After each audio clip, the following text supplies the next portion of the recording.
And we have a new book on IndieGoGo to look at, and that is Sacred Defenders of the Universe. Oh boy.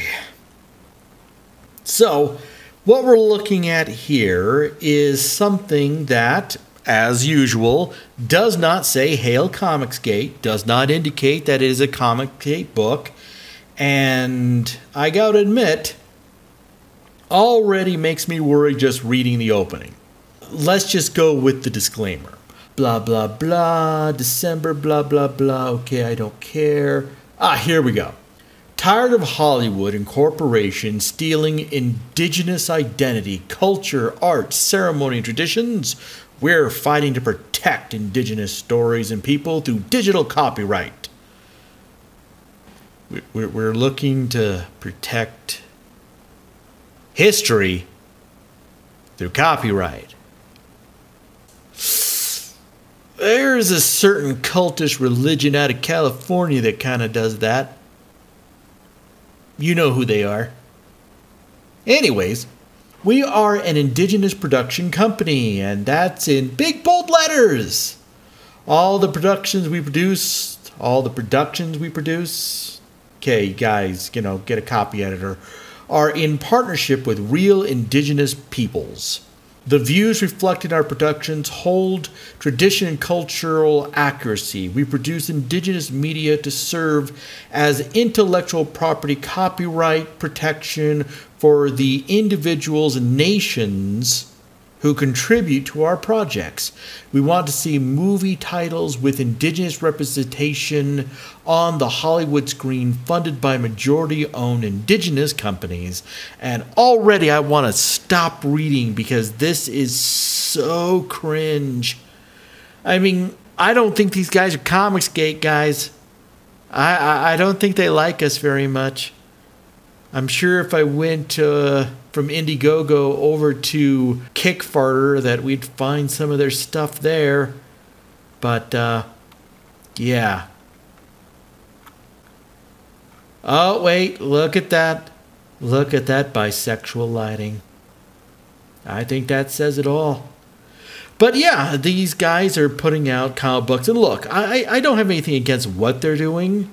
I think trying to basically use the copyright system to take stories from different cultures and making it so that no one else can use them. That seems a little nasty. And I could dig it. I mean, look at her. Are you Native American? Jenny Cardinal? Are you like 1/52nd or something? If you're looking to, protect indigenous stuff, hiring this white chick probably not your best move. But I digress. And here's one of the guys, Rainbow Flag Native Artist. Just want to draw, follow my art account. Commissions open. Oh, there's a great hashtag. No Comicsgate. So yeah, do I know whether or not these guys are or are not Comicsgate? No, I don't. And I freely admit that they might be, or they may be neutral. I don't know, but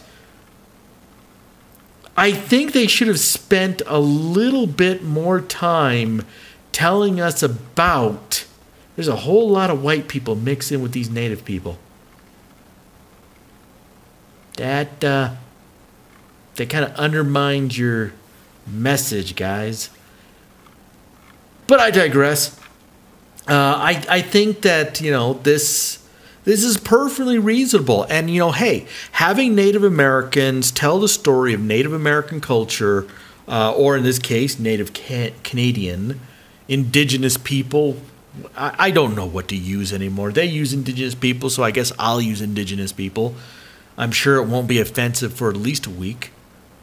But I don't know. It just, some of this feels really cringe.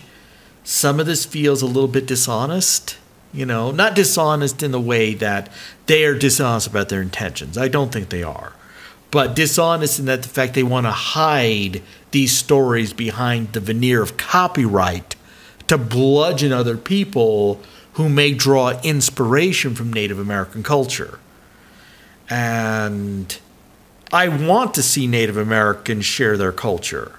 I want to hear more of their stories that everybody seems to be trying to censor in our world today. I mean, SJWs seem to be going on a tirade to erase indigenous people from all of the Americas. You got a baseball team, a football team, a hockey team. You've got a Frisbee golf team that happens to be named after something Native American or indigenous people or whatever the right term to use is, banned. I mean, at this rate, they're just going to wipe Native American culture off the map. And Native American culture has already been so completely co-opted by North American culture that we don't even realize that Thanksgiving food is Indian food. That's why you don't see any Indian restaurants. Feather, not dot. You don't see any indigenous persons restaurant. Is that right? Is that racist? I don't know. And it makes my head hurt. I don't want to look at this book anymore. I'm leaving.